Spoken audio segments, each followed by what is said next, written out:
From the very first moment a person opens a history textbook or sees a picturesque postcard of Venetian gondolas, they are fed a lie. Venice is presented as the romantic capital of the world and a marvel of medieval architecture.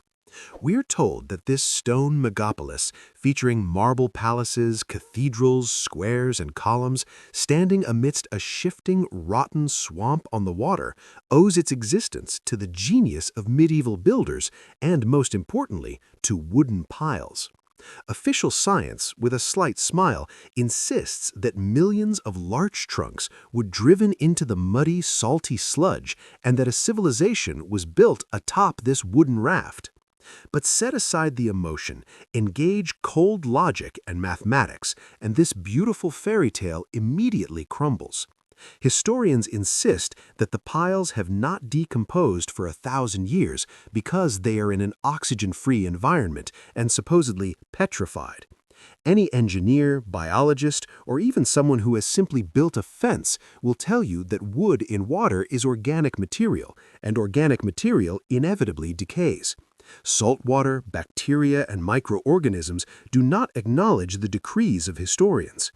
Even if we briefly accept this absurd myth of eternal larch, a question arises that literally shatters the official chronology to dust: the question of resources and logistics. Take just one building as an example, the Basilica di Santa Maria della Salute. Official sources report, without a hint of embarrassment, that 1,156,657 wooden piles were driven for the foundation of this church. Reflect on that number. Over 1,000,000 trunks.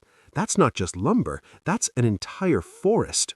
To obtain that amount of usable timber, enormous forested areas would have had to be destroyed. If we assume that about 300 to 400 adult, construction-worthy trees grow on 1 hectare, the foundation for a single church would have required clearing a forest of nearly 3,000 hectares. Now multiply that figure by all of Venice, by hundreds of palaces, thousands of homes, embankments, and bridges. Where did this forest grow? We're told it was brought from afar, from the Alps, Slovenia, and Croatia. Now imagine medieval logistics. No railways, no trucks, no modern cranes. How could millions of tons of wood have been transported over mountain roads to the sea using primitive carts? Each horse could only pull a limited weight. Thousands, tens of thousands of horses would have been needed. How would they be sustained? And who organized this unprecedented in scale operation? An operation comparable in complexity to a modern global corporation. We're convinced that all this was done by semi-literate people fleeing barbarians. This is no longer construction, it is logistical self-destruction. The problem of transportation pales in comparison to the technology of pile driving. Today, this is done by gigantic diesel hammers. How was it done then? Manually, with a pile driver, so the official version states. Let's calculate. To manually drive a single pile into viscous soil to the required depth, a team of strong men needs a minimum of 1 hour, or even more, given soil resistance and the need for alignment. There are 24 hours in a day. Even with round-the-clock work without breaks for sleep or food, one team would drive no more than 24 piles. For the foundation of just one church requiring over 1,000,000 piles, one team would need over 114 years of continuous work. 114 years just for the foundation. Of course, thousands of teams were working, but where did they live on the rafts? Where did they go to satisfy their needs? Where did they get food? Venice is a city that, according to strict mathematics, could not have been built with the methods and within the timelines we are given. They try to convince us that refugees from the Roman Empire fleeing the Huns ran to a swamp and out of desperation erected a marble megalopolis that has stood for 1,000 years. This assertion absolutely collapses under scrutiny. A fundamental question arises. Why build in a swamp at all?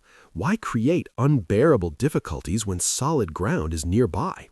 Building on water costs tens, if not hundreds of times more. It's economic suicide. No reasonable ruler would spend colossal resources to create an artificial island unless they possessed technologies that allowed them to do it quickly and with minimal costs. Perhaps the piles were not always there, or, more interestingly, is it not wood at all? Recent independent analyses of some building foundations have discovered a strange structure of materials. It's not quite wood and not quite stone. The material resembles geopolymer concrete, which ancient civilizations knew how to create and whose secret was either lost or intentionally concealed. However, official history stubbornly clings to the large version as if it were a life raft. If we admit that the foundation of Venice is high-tech artificial stone, or the result of a completely different civilization's work, the entire card house of chronology collapses. If you look at old engravings and maps, Venice appears fully completed in them. There are no images of gigantic construction sites where thousands of people are driving piles. The city simply stands as if it floated up from the water, or the water came to it later. This is where the most fascinating part begins, the theory that academic circles fear to discuss. What if Venice was not built on water? What if it is an antediluvian city that stood on dry land, but as a result of a global catastrophe, that very flood, or a powerful mud inundation, the water level rose and the ground floors were concealed beneath the water? This version instantly explains all the inconsistencies, the absence of forests that no one cut down, the absence of millions of workers with hammers, and most importantly, the strange doors leading directly into the water. Have you ever noticed those doors? Luxurious entrances, half submerged in water, approachable only by boat. We are told that's how it was designed. Seriously, a ceremonial entrance where muddy water splashes and rodents swim in? Architects of the past were aesthetes. They built with the golden ratio in mind. Building a main door into the water is an absurdity that clearly indicates that the water level changed and the city was submerged. We look at Venice and see romance when we should be seeing tragedy. We see the consequences of a planetary-scale catastrophe that was hidden from us by inventing a fairy tale about hard-working Italians and magical larch. But this is only the tip of the iceberg. We paused at the point where engineering common sense rejects the official myth of piles in logistics. This forces us to seek the answer to the main question. If Venice was not built as we are told, then what actually happened to it?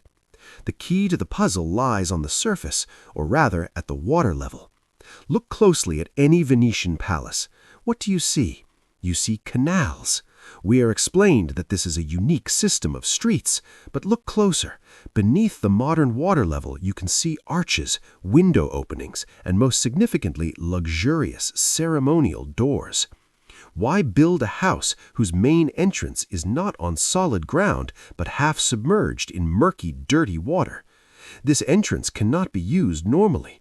Water splashes into it, dampness penetrates, and to put it mildly, this corresponds neither to the notion of comfort nor to the high level of architecture that these buildings demonstrate.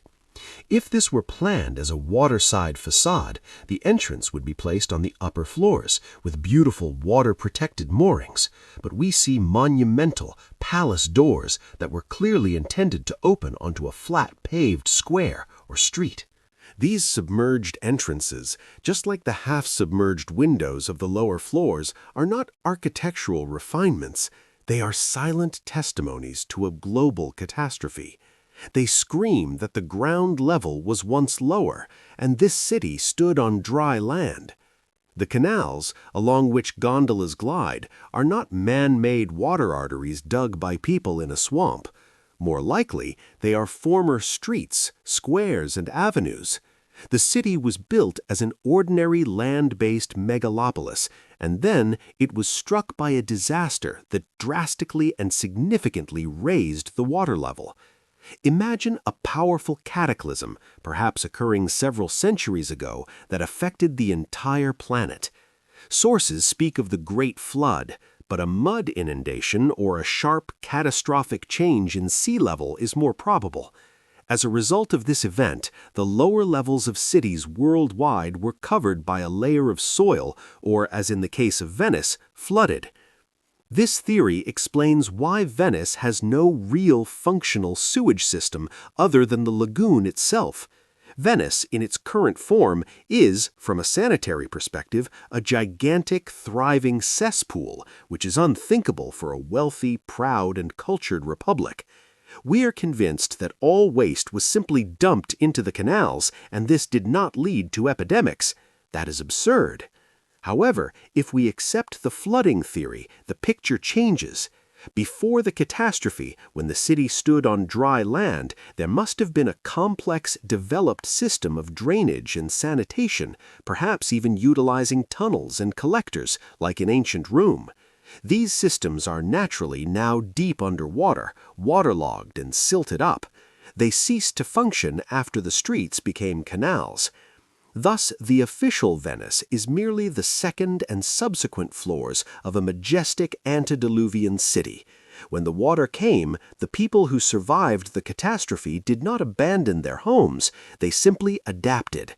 They bricked up the flooded windows, stopped using the lower doors, moved life to the upper levels, and began using the former streets as waterways.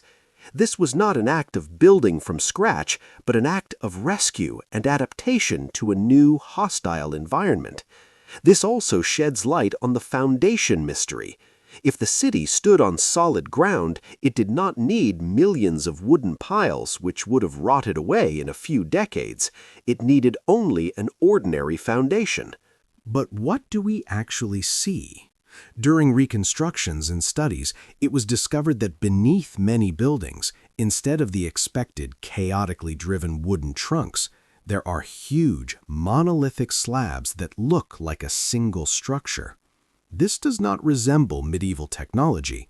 These slabs could either be part of the original high-tech foundation or created from that very geopolymer concrete, an artificial stone that is incredibly strong and durable.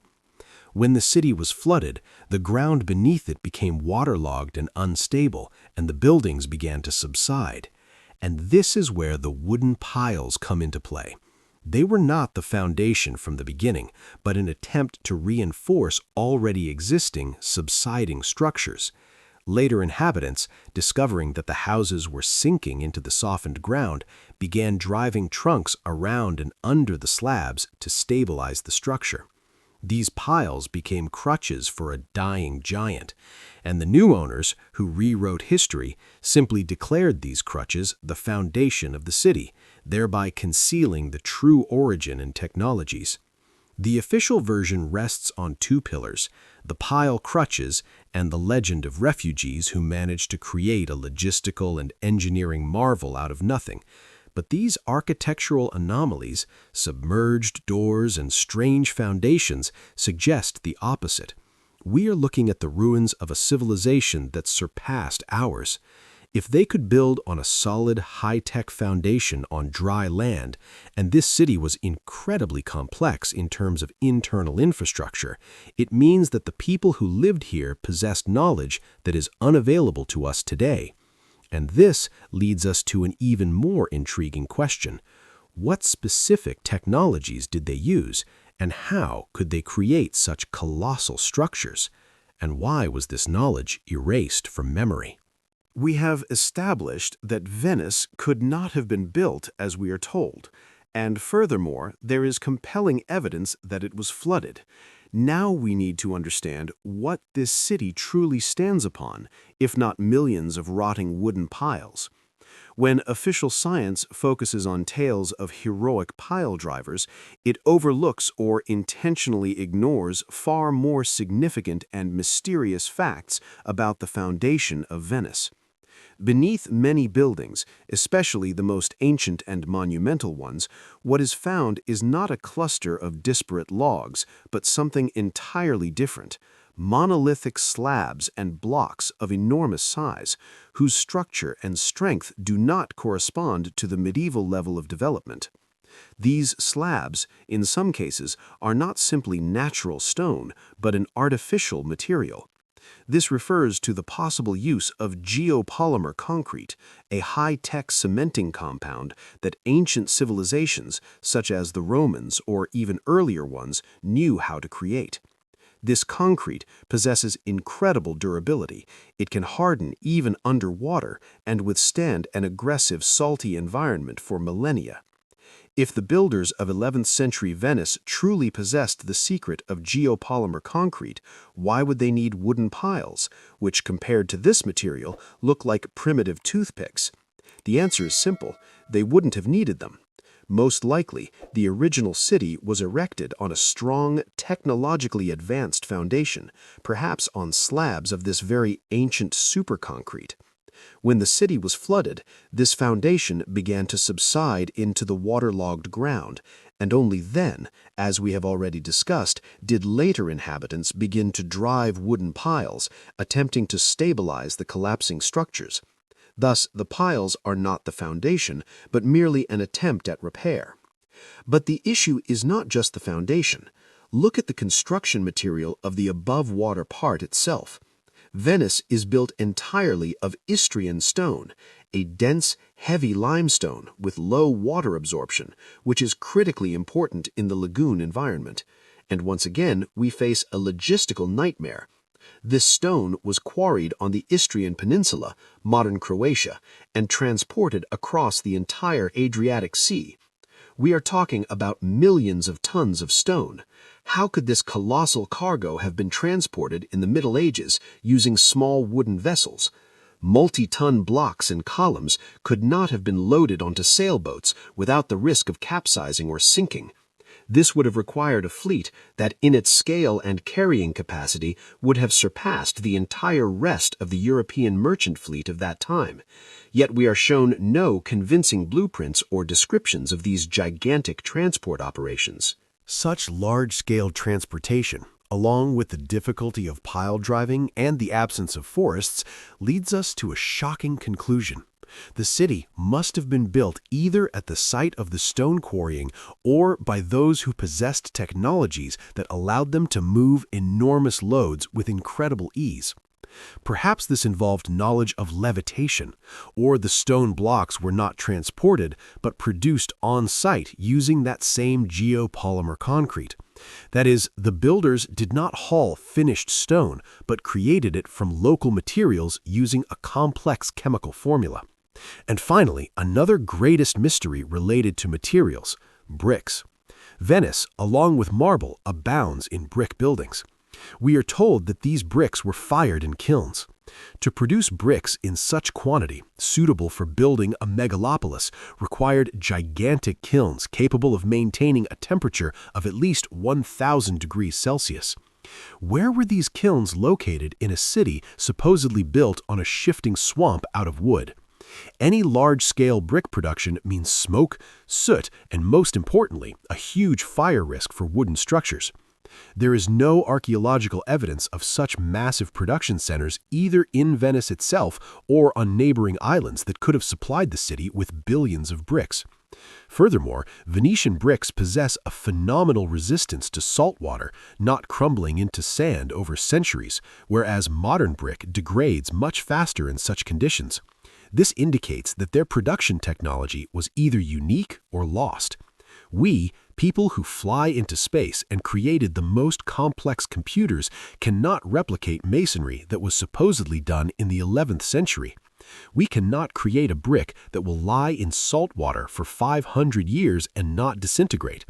This is not merely a story about construction, it is a narrative about a technological degradation. We are savages who settled in an abandoned high-tech palace, and now we do not understand how it works, inventing ridiculous stories about magical piles. Venice is physical evidence of a much more advanced civilization that preceded us, and whose knowledge was lost as a result of a global catastrophe. It is this lost technological level that allows us to move to the next part of our puzzle. If they possessed such materials and knew how to apply them, then what was happening in the very heart of their power, the famous Venetian arsenal? Our investigation into the idea that Venice is not a medieval marvel, but the ruins of an antediluvian, highly developed civilization, leads us to the very heart of the Old Republic's power and industry, the Venetian arsenal. Officially, we are told that the arsenal was the first industrial manufactory in history, a sort of Henry Ford, where, thanks to brilliant organization of labor, ships were launched with incredible speed. Legends claim that thousands of workers toiled in the arsenal, and they could assemble a war galley in just one day. Reflect on this. A fully armed, sail and oar-equipped warship built in the 15th–16th centuries, an era of manual labor, primitive tools and sail rigging, was assembled in 24 hours. Today, even with all modern technologies, highly skilled teams and prefabrication, launching a comparable complex vessel in a day is practically impossible. This demands incredible coordination, a supernatural speed of material processing, and, most importantly, a technological level that, according to official chronology, should have appeared only 400 years later.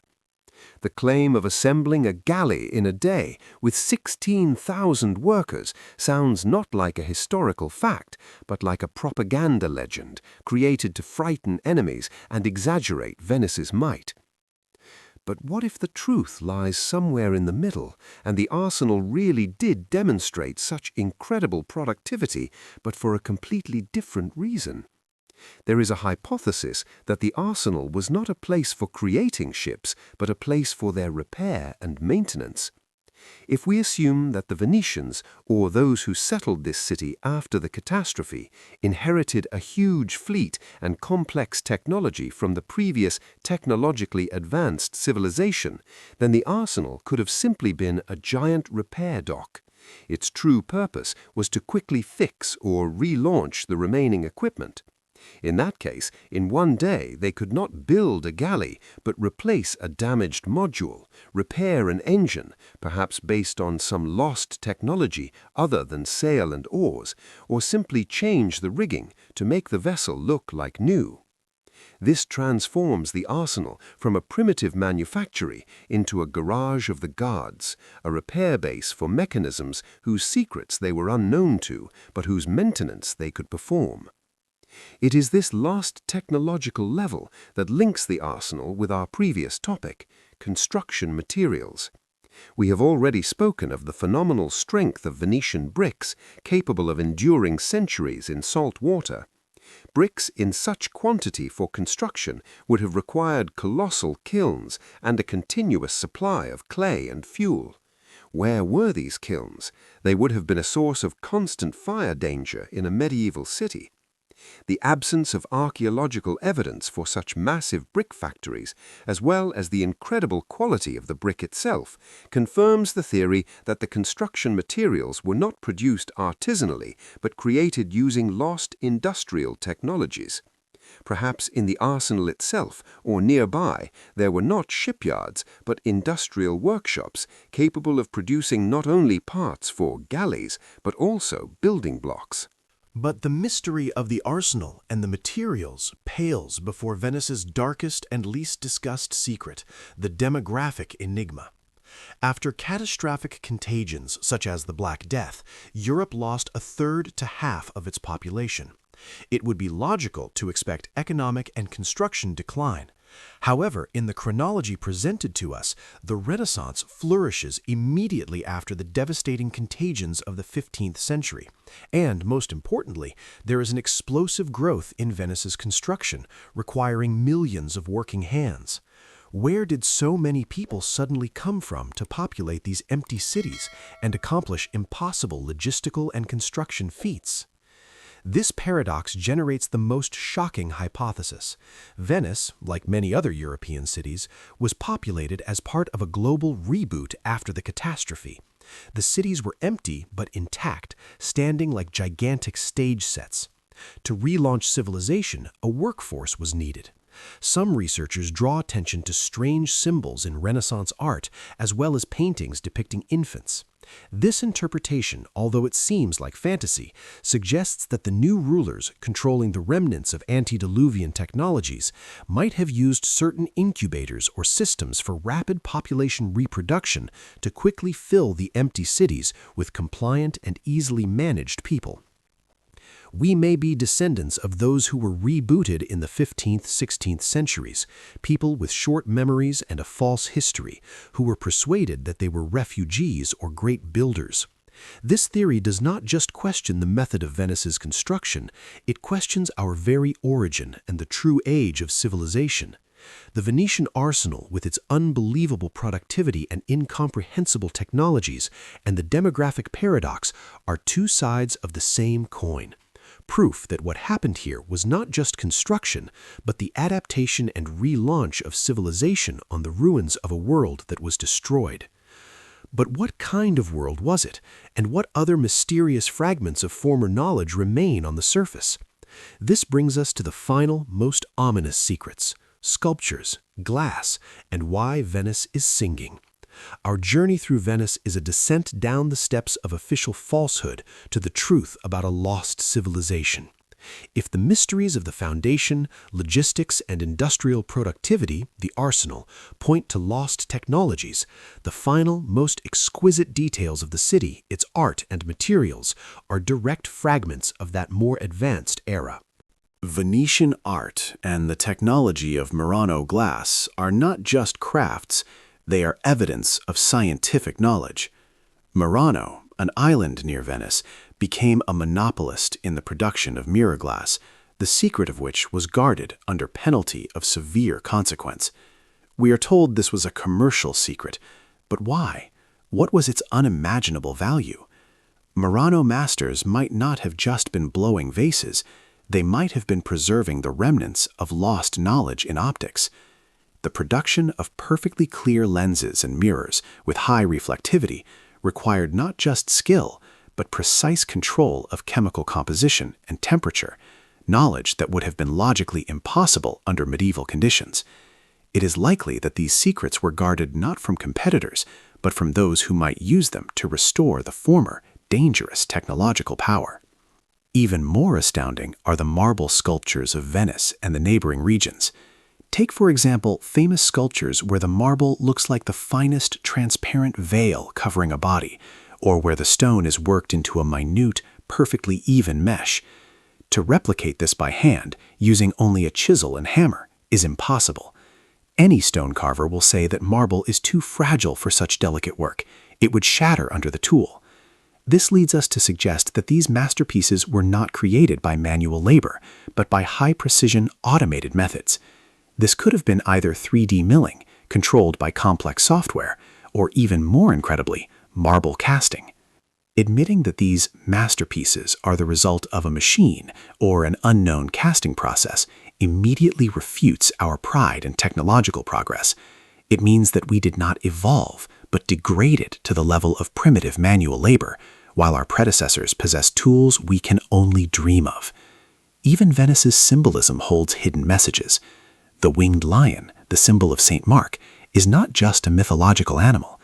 Upon detailed study of the ancient lion sculptures, they sometimes appear to be something biomechanical, and the alloy from which some ancient bronze statues are cast demonstrates such strength and homogeneity that it could only be achieved in modern vacuum furnaces. This again suggests that this is not merely art, but artifacts left by a civilization that freely operated with genetic engineering. Chimeras, dragons, griffins, in their understanding, might not have been fantasy, but species that existed before the catastrophe, and high-precision metallurgy. And all these fragments of knowledge, perfect bricks, the super-fast arsenal, sculptures of living marble, lead us to the darkest and most pertinent question: why is Venice sinking? The official version, which boils down to global warming and ground subsidence, does not provide a complete answer. If the city stands on a reliable antediluvian foundation, why is it submerging at such a threatening rate? The most radical theory, which links all the facts together, states Venice is not sinking because it was built on a swamp, but because the mechanism that held it afloat stopped working. What if the antediluvian civilization used anti-gravity or high-frequency vibrational technologies to hold its massive structures above water or stabilize them on shifting ground? These mysterious piles might not be supports, but grounding rods or electrodes that were part of a gigantic energy or stabilizing installation. When the global catastrophe occurred, whether a flood or a pole shift, this system failed, and the city began to slowly sink under its own weight. Venice is sinking because its external life support system is disconnected. This is what conceals the main danger. If this is true, then beneath Venice are not only flooded streets, but also the remains of high-tech installations. This also explains the strict prohibition on deep-sea diving and scuba diving in the city area. Any diver who descends deeper than permitted might discover that the walls of buildings do not stop 2-3 meters into the ground, but go down for tens of meters, and that they are connected to an incredibly complex metallic or stone infrastructure on the lagoon bed that has nothing to do with primitive wooden piles. We have been led to believe that we are the pinnacle of progress, but Venice is a monumental physical rebuke to our arrogance. We cannot replicate 11th century masonry. We cannot create a brick that will lie in salt water for 500 years. We are savages who settled in an abandoned high-tech palace, and now we do not understand how it works, inventing false stories to explain its existence. We look at Venice and think of romance, but we should be thinking about who lived here before us. Whose city is this, really? They were erased, destroyed, and their homes were populated by us, small, compliant people with short memories. We were given fairy tales about piles and refugees so that we would never ask the main question. If they could build such a thing, then who demolished their civilization? This force that orchestrated the global reboot has not disappeared. It is simply watching us, and Venice is its eternal trophy, slowly slipping beneath the water. History comes alive when it's told. Subscribe. Discover what you've never heard before.